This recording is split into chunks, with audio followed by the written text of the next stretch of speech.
আসসালামু আলাইকুম রহমতুল্লাহি ওবরকাতুহ। সম্মানিত দর্শক, বাংলাদেশের রাজনীতির কিংবদন্তির ব্যক্তিত্ব বেগম খালেদা জিয়া, তিনি নিদারুণ অসুস্থ এবং মনে করা হচ্ছে যে তিনি জীবন মৃত্যুর সন্ধিক্ষণে। এই সময়টিতে যা হয়, বাঙালির আবেগ খুব মারাত্মক আকার ধারণ করে। যারা কখনো বিএনপি করেননি কিংবা বেগম খালেদা জিয়ার যে কঠিনতর মুহূর্তগুলো ছিল, তখন তার নামও উচ্চারণ করেননি। তার বাড়ির সামনে যখন বালির ট্রাক দেওয়া হয়েছিল, তিনি একা একা যখন তার কাজের মেয়ে রহিমাকে নিয়ে তিনি বিতণ্ডা করছিলেন পুলিশের সঙ্গে, ঠিক সেই সময়টিতেও যে সকল লোক সেই গুলশানের ধারের কাছে যাওয়া তো দূরের কথা, ওখানে যাওয়ার কথা কল্পনাও করতে পারেননি, সে সকল মানুষ এখন জিয়া পরিবার, বেগম জিয়া, তারেক জিয়া, তাদেরকে নিয়ে তাদের যে দরদ, আকুতি এবং যে সকল আপত্তিকর কথাবার্তা তারা বলার চেষ্টা করছেন, মানে এগুলো দেখলে অঙ্গ জ্বলে যায়, না সহ্য করা যায়, না চুপ থাকা যায়।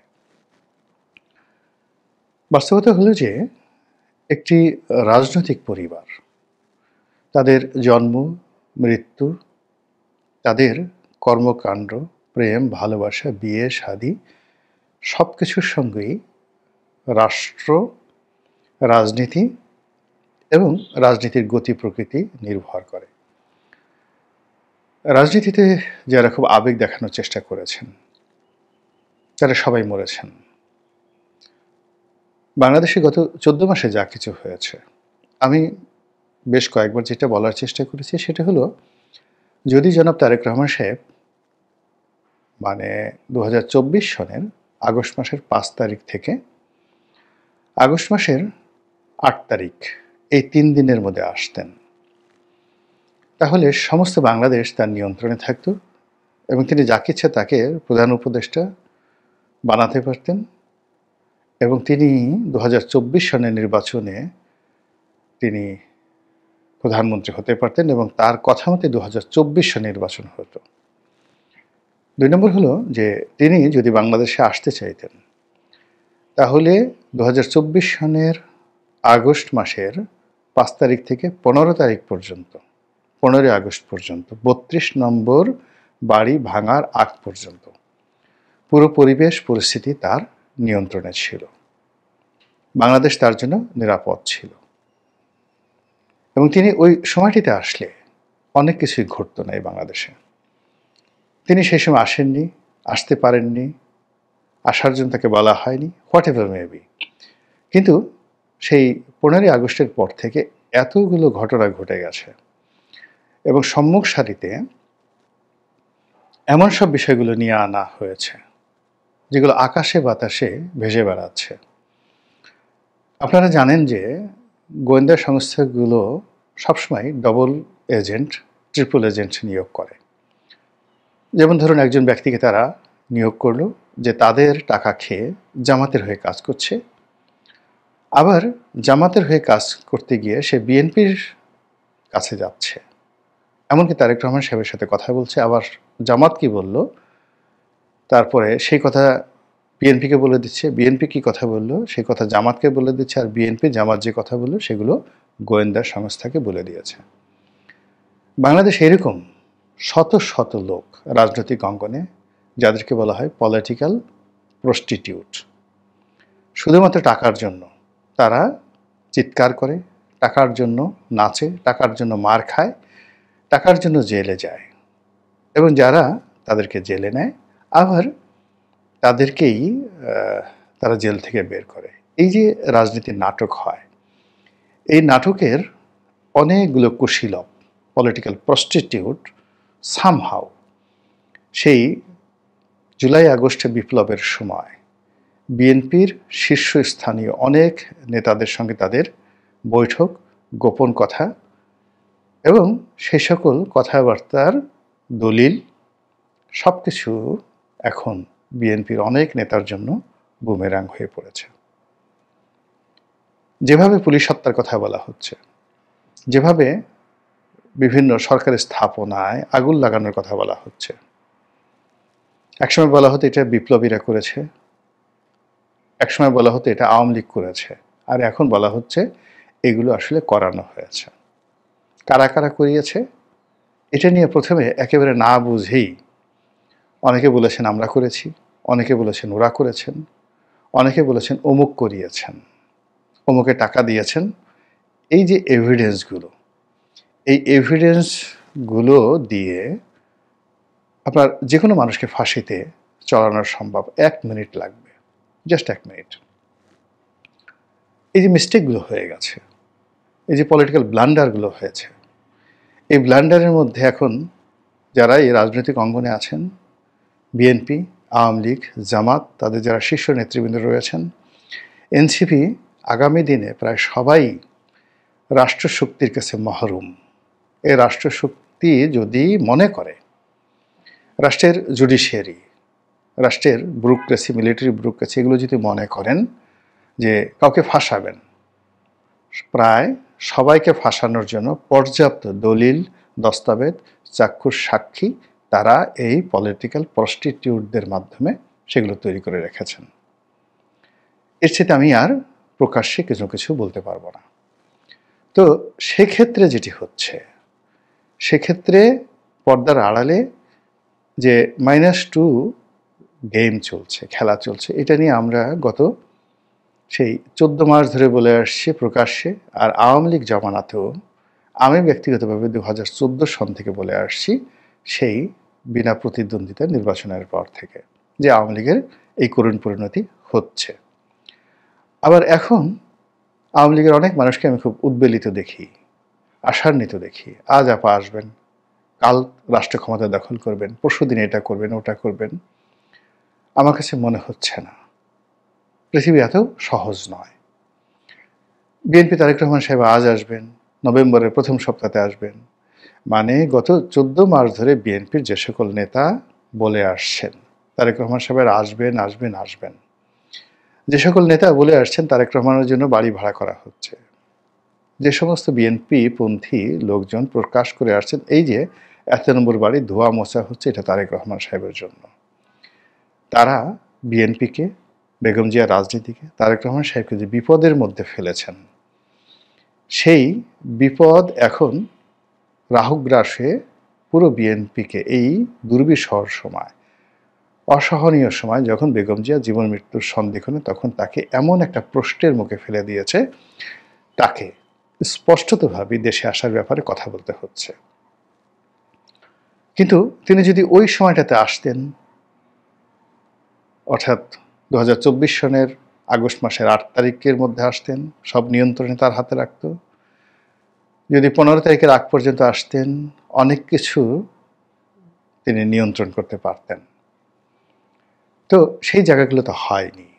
সেক্ষেত্রে তাকে যদি আসতে হয় বাংলাদেশে, রাষ্ট্রীয় প্রোটেকশন লাগবে। আর রাষ্ট্রীয় প্রোটেকশন তিনি তখনই পাবেন যখন তিনি বা তার দল এদেশে রাষ্ট্র ক্ষমতায় অধিষ্ঠিত হবে। তার আগ পর্যন্ত তিনি বা বিএনপির যে সকল শীর্ষ নেতারা এখন রয়েছেন এই বাংলাদেশে, ইনক্লুডিং সালাউদ্দিন সাহেব, মির্জা ফখরুল সাহেব, তারা অতীতের যে কোনো সময়ের চাইতে আরও বিপত্তির মধ্যে আছেন। এটা হয়ে গেছে গত 14 মাসে। এবং বিএনপিটা যত বিপদ আছে তার সাথে আরও বেশি বিপদে আছে জামাত। এর কারণ হলো জামাতের সাথে ভারতের, আমেরিকার, পশ্চিমা শক্তির যে বৈরিতা রয়েছে, যে সন্দেহ রয়েছে, অবিশ্বাস রয়েছে, এটা কেবল তুরস্ক এবং পাকিস্তানকে দিয়ে জামাত দূর করতে পারে নাই, পারবে না। আর এই প্রথমভাবে সামাজিক সন্ত্রাস যেটিকে বলা হয়, সোশ্যাল টেরোরিজম, এই সোশ্যাল টেরোরিজমে এই প্রথম একদিকে জামাত, অন্যদিকে পুরো বাংলাদেশ। এটা বা এরকম দুর্ভাগ্য জামাতের জীবনে কখনো ঘটেনি। তারা কখনো যদি বিএনপির বিপক্ষে গেছে, আওয়ামী লীগ ভারসাম্য রক্ষা করেছে, আওয়ামী লীগের বিপক্ষে গিয়েছে, বিএনপি ভারসাম্য রক্ষা করেছে। কিন্তু এইবার প্রথম জামাত এককভাবে নিজের পায়ে যেভাবে দাঁড়িয়ে আছে, তাতে সারা বাংলাদেশকে তারা পিছনে ঠেলে দিয়েছে। ফলে যখনই কোনো অ্যানার্কি, বিপদ, বিপত্তি, রাগ, ক্রোধ, ঘৃণা, জিঘাংসা এগুলোকে আমরা মানে যেটাকে অনেকটা সিভিল ওয়ার না বললেও সামাজিক বিশৃঙ্খলা বলতে পারেন, সেরকম একটা অবস্থায় পড়ব। প্রথম আঘাতটা আসবে জামাতের উপর, তছনছ হয়ে যাবে। এই কারণ হলো জামাত সবচেয়ে বড় মিনারটি তৈরি করেছে, বট বৃক্ষটি তৈরি করেছে, কিন্তু তার শিকড় বিএনপি বা আওয়ামী লীগের মতো নয়। কিন্তু গত 14 মাসে তারা একেবারে বিরাট একটা কুতুব মিনার তৈরি করে বসে আছে। দ্বিতীয় সমস্যাটা হবে বিএনপির সব দিক থেকে। তো এইরকম একটা অস্থির অবস্থায় জনাব তারেক রহমান সাহেবকে নিয়ে যখন মানুষ আবেগ দেখাচ্ছিল যে তার আসা উচিত, তারপরে তার মা জীবন মৃত্যুর সন্ধিক্ষণে এই মুহূর্তে না আসলে তিনি কিভাবে রাজনীতি করবেন, যে সকল অ্যাবসলিউটলি আবেগ তাড়িত কথা, যে কথার দুই পয়সার মূল্য নেই রাজনীতিতে। রাজনীতিতে ক্ষমতা যার হাতে, ক্ষমতার চাবুক যার হাতে, তার কথাই সবাই শুনে। রাজনীতিটা ঘোড়া, যতক্ষণ পর্যন্ত ঘোড়ার পিঠে বসে লাগামটা আপনার হাতে আছে, আপনি যা করেন, খুন, ধর্ষণ, রাহাজানি, চুরি, চামারি, ডাকাতি, ডাজ নট ম্যাটার। আপনি চেঙ্গিস হন, হালাকু খান হন, জনগণ আপনার চাবুকের ভয় হোক আপনাকে মানবে। কিন্তু ঘোড়াটি আপনার হাতে নেই, লাগামটি আপনার হাতে নেই। আপনি যত বড় জ্ঞানী গুণী হন না কেন, কোনো লাভ হবে না। তো এখানে ঘোড়া নেই, লাগাম নেই, চাবুক নেই, কোনো কিছু নেই। আপনি আবেগপ্রবণ হয়ে লাফ দিয়ে ঘোড়ার পিঠে চড়ার বসার চেষ্টা করবেন, মারাত্মক বিপদে পড়ে যাবেন, ঘোড়া আপনাকে ফেলে দেবে। তো সেক্ষেত্রে এই যে জনগণের আবেগে উদ্বেলিত হয়ে, আবেগতাড়িত হয়ে জনাব তারেক রহমান সাহেব একটা স্ট্যাটাস দিয়ে যে কথাটা বলার চেষ্টা করেছেন যে তার দেশে ফেরাটি মূলত তার একক সিদ্ধান্তের বিষয় নয়, তার পরিবারের বিষয় নয়, এখানে আরো অনেক বহু পক্ষ জড়িত আছে। এটা এই মুহূর্তে আমি মনে করি জনাব তারেক রহমান সাহেব এবং বিএনপি রাজনীতির জন্য যে ঝুঁকি তৈরি করলো, সেই ঝুঁকিটা যদি তিনি কাটিয়ে উঠতে পারেন আলহামদুলিল্লাহ। যদি তিনি কাটিয়ে উঠতে না পারেন তাহলে তিনি তো আসবেন না। কিন্তু এই যে তিনি যে কজন প্রার্থীকে ঘোষণা করেছেন মনোনয়ন নিয়ে, যারা নির্বাচনী এলাকায় আছেন, বিএনপির রাজনীতি করার জন্য যে সকল লোক মাঠে ময়দানে গত 14 মাসে বিএনপির পক্ষ হয়ে জামাতের সঙ্গে, এনসিপির সঙ্গে, আওয়ামী লীগের সঙ্গে প্রবল শত্রুতা করছে, এবং যাদের মাথার উপরে মানে চাঁদাবাজি, দখল, লুটতরাজ, মারামারি, কাটাকাটি, এরকম অসংখ্য ক্রিমিনাল কেসের যে প্রেক্ষাপট, অজানা শক্তি, তৃতীয় শক্তি, চতুর্থ শক্তি, যারা দূর থেকে একেবারে বলতে গেলে তাদের আমলনামা লিখে রেখেছে, ফলে তাদেরকে জাস্ট ক্যাচ করবে, ধরবে, মানে কপ করে ধরবে, এটা 5 মিনিট সময় লাগবে না। এবং সেইরকম একটা পরিস্থিতি যদি তৈরি হয়ে যায়, তাহলে শেখ হাসিনা গত 15-16 বছর ধরে, তার আগে মঈনুদ্দিন ফখরুদ্দিন 2 বছর 2.5 বছর ধরে, সব মিলিয়ে অলমোস্ট 18 বছর ধরে বিএনপির যে শক্তিমত্তা যেভাবে নষ্ট করেছে, তা দেখা গেল যে আগামীতে যে পরিবেশ পরিস্থিতি তৈরি হবে, সেটা সৃষ্টি হতে সাকুল্যে 20 ঘন্টার সময় লাগবে। Only 20 hours time. রাজনীতিতে একটা মুখের কথা, একটা সিদ্ধান্ত, মানে এটা কোর্স অফ অ্যাকশন, এটা চেঞ্জ করে দেয়। এই বিষয়গুলো মানে অনেক, যাকে বলা হয় আর্ত উপলব্ধির বিষয়।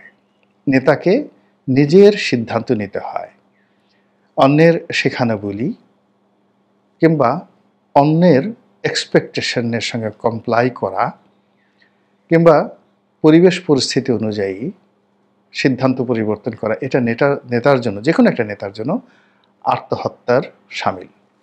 বরং সারা দুনিয়া যেটা বলছে সেটার বিরুদ্ধে রুখে দাঁড়ানো, সারা দুনিয়া যেটা বলছে তার স্রোতের বিরুদ্ধে যাওয়া, সেটা হলো নেতার কর্ম। এই গত 14 মাসে একবার সে ডক্টর ইউনূসকে, মানে জনাব তারেক রহমান সাহেব এবং তার যারা ছিলেন নেতৃবৃন্দ, ইউনূস সাহেবকে, তার প্রেস সচিবকে, আসিফ নজরুলকে, রেজওয়ানাকে, কাকে না, সবাইকে তারা তোয়াজ করার চেষ্টা করেছেন, জনগণকে তোয়াজ করার চেষ্টা করেছেন। এই সময়টাতে জনাব তারেক রহমান সাহেবকে মানব থেকে মহামানব বানানোর চেষ্টা করা হচ্ছে। এই সময়টাতে তিনি একজন দাতা, তিনি মানুষকে সাহায্য করেন, এই জিনিসগুলো করার চেষ্টা করা হচ্ছে, এগুলো কেউ স্মরণ রাখছে না। It's not the time. Time হলো তারেক রহমান সাহেব যদি প্রধানমন্ত্রী হতেন, প্রধানমন্ত্রী হওয়ার পরে তার এই কাজগুলো করতে হবে গোপনে, কোনো প্রকাশ্যে নয়। আর এই কাজগুলো যারা প্রচার করবে তারা সর্বজন শ্রদ্ধেয়। যেমন বাইতুল মোকাররমের খতিব সাহেব একটা কথা বললেন, জাস্ট একটা উদাহরণ।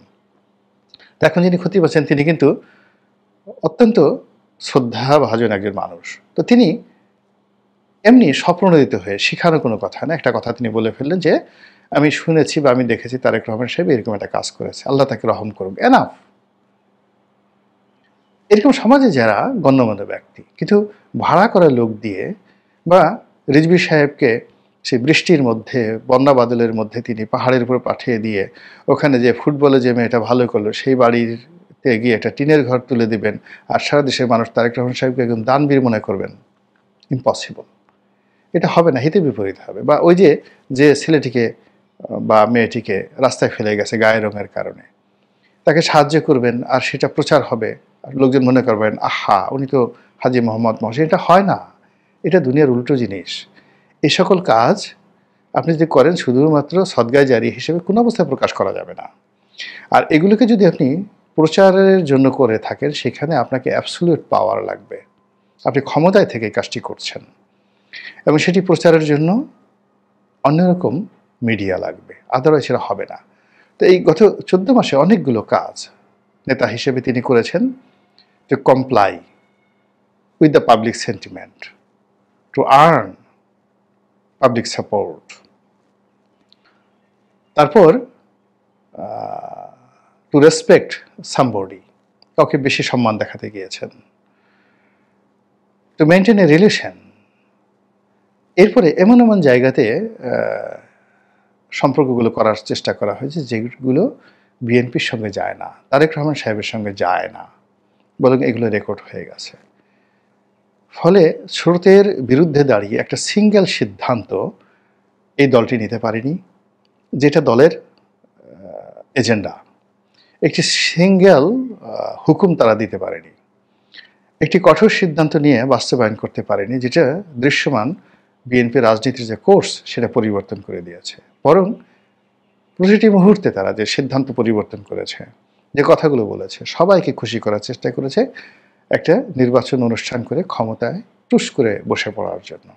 সেটি একেবারে সর্বশেষ জনাব তারেক রহমান সাহেবের এই বক্তব্যের কারণে কতটা ঝুঁকির মধ্যে পড়ে গেল সেটা আগামী এক সপ্তাহের মধ্যে আপনারা হয়তো দেখতে পাবেন। মহান আল্লাহ আমাদের সবাইকে হেদায়েত দান করুন এবং হেফাজত করুন। আসসালামু আলাইকুম ওয়া রাহমাতুল্লাহি ওয়া বারাকাতুহু।